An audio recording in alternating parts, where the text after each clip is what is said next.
Today, many people say Rust is the future. While very tempting, predict the future is very often wrong. Here's a list of future predictions from the past.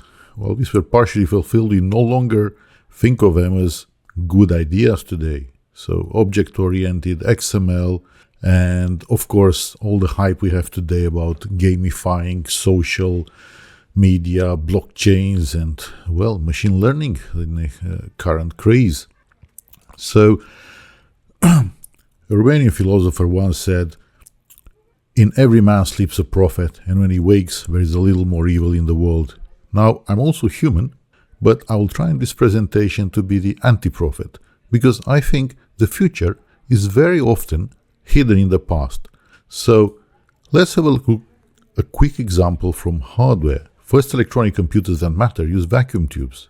Later, we replaced the vacuum tubes with transistors, integrated circuits. Then we went to VLSI, and in VLSI, the MOSFET transistor kept moving from planar to FinFET, and now the latest craze for SML is gate-all-around. So vacuum tubes are now relegated just to hi-fi audio amplifiers, is forgotten and all in the past. So we are as far from vacuum tubes as possible. Or are we? Well, the future seems to be nanoscale vacuum tubes. They seem to be much better than any other solution. So we've been going full circle, or better say, we're moving in a spiral, getting the same problems from a slightly different point of view. So programming languages all have the same issues in their evolution. We've already been through structured programming, object-oriented programming, functional, logical, and so further. All with their promises, sadly, many of them failed. Because in spite of us trying all these models, when was an IT project ever delivered on time? So what did Java promise when it came out? Well, its main message was it's a simplified C++. It had a garbage collector and a virtual machine. The garbage collector was promising to get rid of the C++ memory leaks, and the virtual machine allowed you to write code on a very cheap PC and then run it without recompiling on expensive Sun hardware. You see, those were the days when software wasn't open as it is today. Well, these promises, of course, were a bit exaggerated. We soon discovered you could still leak database connections and other things, and the cross-platforms very often ended up in a segmentation violation when you move from Sun's hardware to IBM hardware. Now, what does Rust promise? Well, Rust comes up as a, better C++. Is going to do the memory management for you, just like Java did, but not with a garbage collector with affine types, and is based on the LLVM, so basically you can recompile the same code for various platforms. Just like when Java came out, we still have some reality checks. So the borrow checker, which is supposed to help you, in reality makes you think a lot about memory management. And remember when I said that the JVM were crashing? Well, if you use a memory allocator with a bug in it, like these days Microsoft seems to have one, it can crash your code simply by allocating the buffer which is not properly aligned. So you can see that we are now in basically yet another wave of hype. So when Java came out, the Sun propaganda machine worked day and night to actually impose a language. And I remember at the time when it came out, everybody thought, this is it. This is going to solve all the problems. It's true that today Rust is trying its best to evangelize its own, and it's also getting better at it, because I remember years ago when I first saw the first presentation of Rust at FOSDEM, it was so bad that after 1 hour I decided Rust was a waste of time and I'm never going to look at it again. However, the stories have improved since, and now you have the opposite, where lots of people are voting Rust to be the most beloved language, even people that barely used it. So it is starting to work. Also, let's face it, adoption of a language for many people is just only if it's a big company behind it supporting it. Just like in the old days when you never got fired for buying IBM.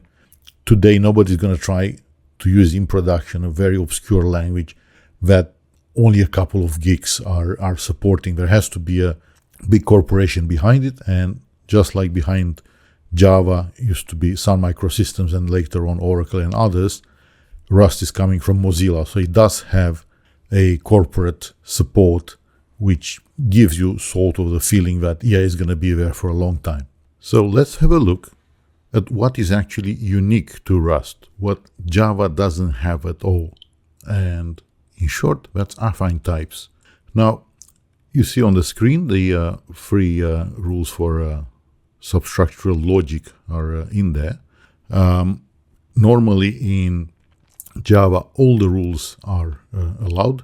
To obtain affine types, contraction is forbidden. So you can see here in the middle, this is the reduction that happens. We have phi twice. So phi gamma involves delta.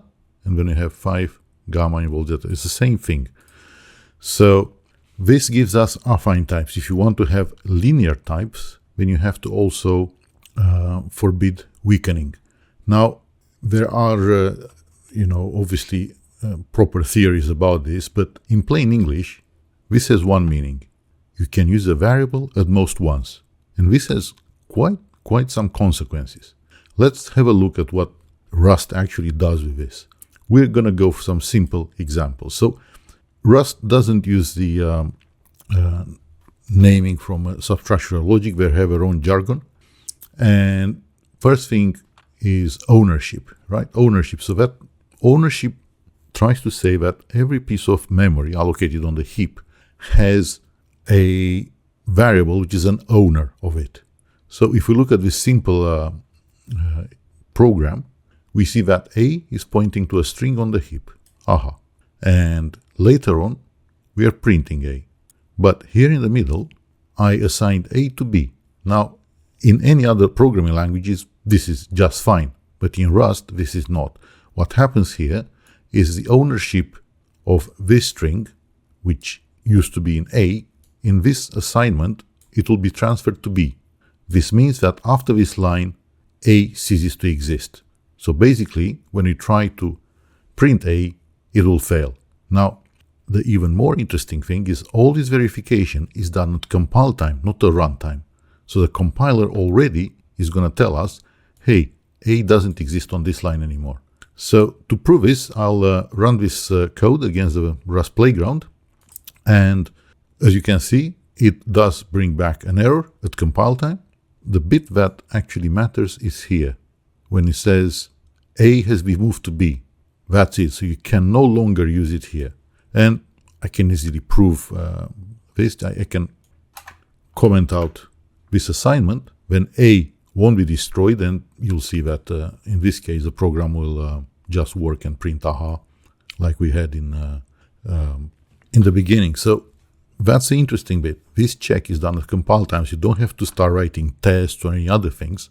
This will actually be done for you.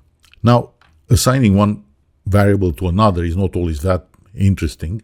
In reality, the bit that's the most common is that when we call a function and we pass a variable to it, we also pass ownership. We can also return the ownership from a function, but this is the first step. We pass ownership. So here when I do print A is going to disappear from this scope and is going to be transferred to the function context. So this is the same program as before almost. So we have a string on the heap and we print it this time by passing A.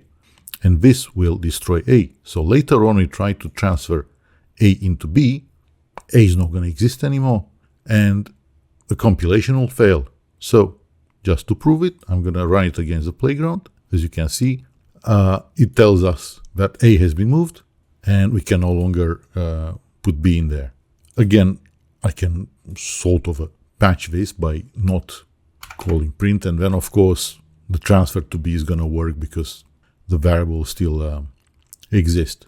Now, this can be used in lots and lots of situations. This thing which at first glance looks like a limitation, but actually is not.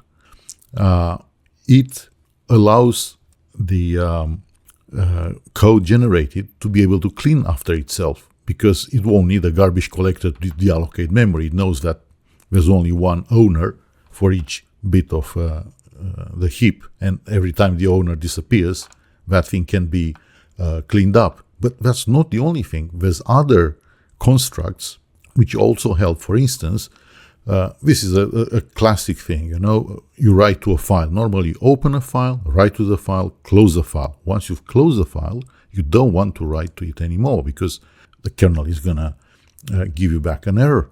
And believe it or not, this affine type business is preventing that from happening. So let's look at this simple program. Here we're opening a file, we're writing something to it. Here we are calling a function, passing the file. Just like in the previous example, we're passing ownership, because this one doesn't return anything, it will just destroy the file. So here, when we try to write to the file again, we won't be able to, because the file will be closed. Now, in many other programming languages, you'll have to write tests for it, because the problem will only happen at runtime. But Rust can detect this problem at compile time.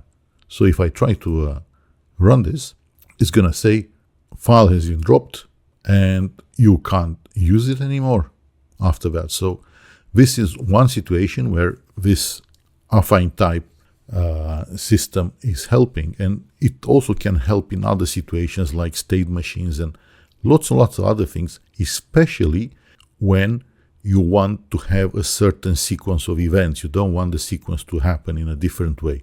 As a mental image, I always think about this like working with money, right? So money has an owner, you pass the money to somebody else has the money, the original owner no longer has the money.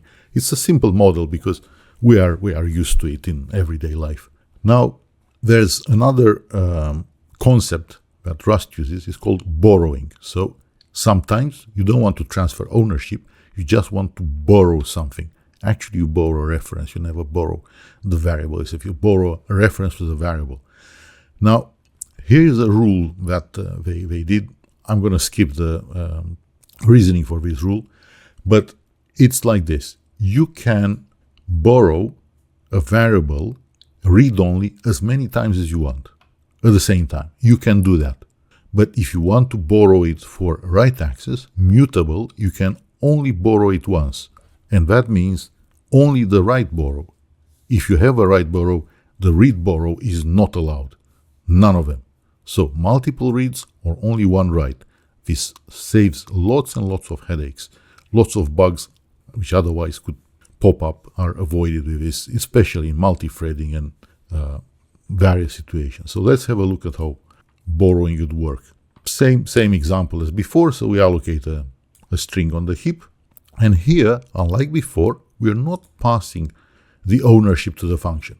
We just give a borrowed read-only reference. And then we move the ownership to B, and then the same, we just call the print function for B with a read-only borrow reference. And this will work. Let me try it against the playground so you can actually see it. And there you go. It's printing A, and then it's printing B. Now, let's have a look at mutable references, write references. Much simpler example here. So again, we allocate a string, and then we put a mutable reference in R1 and a mutable reference in R2. And then we print them both. Now, this is not going to work for a very simple reason. You can only have one mutable reference. So this line will work, the second one won't. But this is not going to happen at runtime. This is going to happen already at compile time. So let's call the playground. And as you can see, it tells us second mutable borrow happens here, can't possibly be. So now we can try to patch this. As you can see, ampersand means reference, ampersand mut means mutable reference. So if I turn this from a mutable reference into a read-only one, it's still not going to work because this one doesn't want to live with anything else. So you have a mutable one, you can't have a read-only at the same time. Let's try it again and see.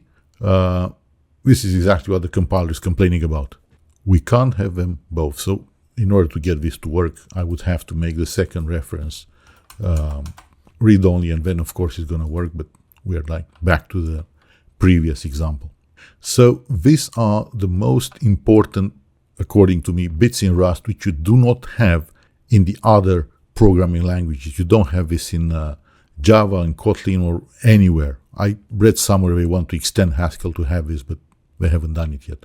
So this is a completely novel way of doing memory management. Novel way in the sense that we finally have a programming language which is popular, that employs this. Other than that, in research, there's enough programming languages that have even linear types, but if nobody's using them, they're going to have a hard time getting traction. There are some discussions about introducing linear types to Rust.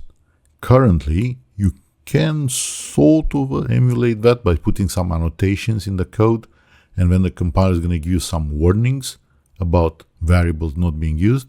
But currently, we don't really have linear types. However, from what I see in the discussion groups, core Rust people are thinking about adding those into Rust. But for the time being, they are not there. So we only have affine, not linear. The place where Java actually rules is the enterprise, is an environment which it basically rules nowadays. There are more like exceptions where Java is not being used in banking and energies and other places. All are using enterprise Java. Now, it's not as glamorous as the name sounds. Enterprise Java is basically services calling other services and passing data through JSON. And on top of that, because it's enterprise, you have like security checks and various formalities that you have to do. And also, some software is just written because of, they have to comply to some laws and some other things. It's not really actually you doing anything useful for the business. And another thing I noticed myself, so this is not like, standard theory, it's like personal observations, like lots and lots of ways of caching data. And of course, caches go wrong as caches do. And last but not least, configuration in various ways, which sadly is never tested enough, even if people know that more problems you get from configuration than you get from actual bugs in the code itself. I think we still don't do enough about verifying configuration, but that's what the situation is. Now, people don't really write pure Java these days anymore.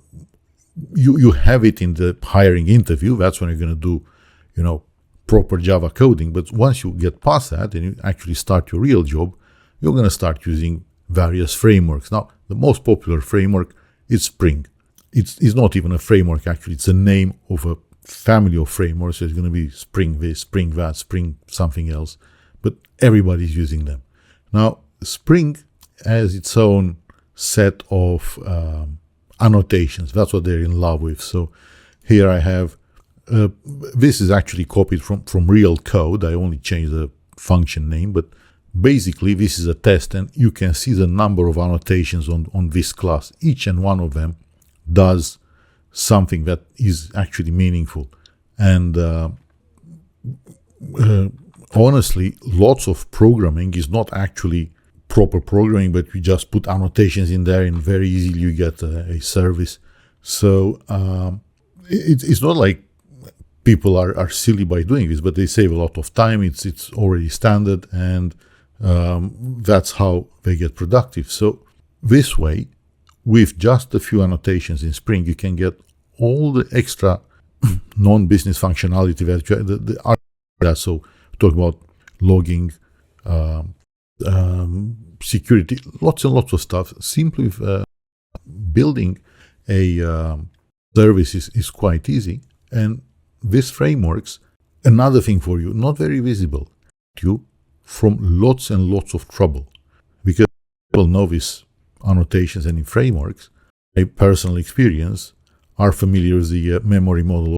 Almost nobody can tell you exactly what volatile does. Using Spring, you don't have to know. Spring takes care of all the magic for you.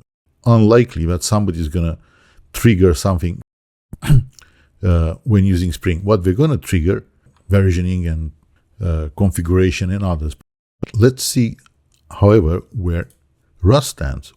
Not as enterprise ready as we'd like it to be. Backend web frameworks are older than the others, but they all evolve, and this can be a problem. So Actix, which, because it used to be like the top framework, some benchmarks, wrote an application in Actix 2 years ago. Nowadays it's the newer compile anymore, and I tried migrating it to the new version. Some other framework went to struggle with what changed in Actix. A real problem because you can't change entities. Usually they stay there for a very, very long time. Breaking upgrades, but they're tiny compared. This is the reason when I started services in before, I went for a lower level framework for Hyper HTTP and a bit on top, and it's, for instance, and then the other ones. So it's more, and we've add layers to every single processing that goes in. You can security metrics, database connection pooling, or even some of them come, but some of them you have to do them yourself. And this was the hardest part in actually implementing a Rust, because before that I never appreciated Spring. I was like, yeah, well, very, very hard, and you find a solution, even if you know where you want to go, which is the most important. I did manage to achieve, and it's I was patting myself on the back that I got this all done, but is now migrating the new version, which is not backwards compatible, version 1, which hopefully give you more control, but I'll have to go through porting the current adopting Rust, trying to use it to replace Java. Because even if you're a Rust expert, let's say write all the all the business, and you put it in a library and implement, you still have the issue that you have colleagues, and this social challenge is not a technical challenge. Yeah, you can have the function, but every single cycle on standby, people have to intervene in a programming language. They're going to be intimidated by it and refuse to have it running in there. The other problem is, let's say you've done Java, you start sort of as a beginner, and not everybody wants to be.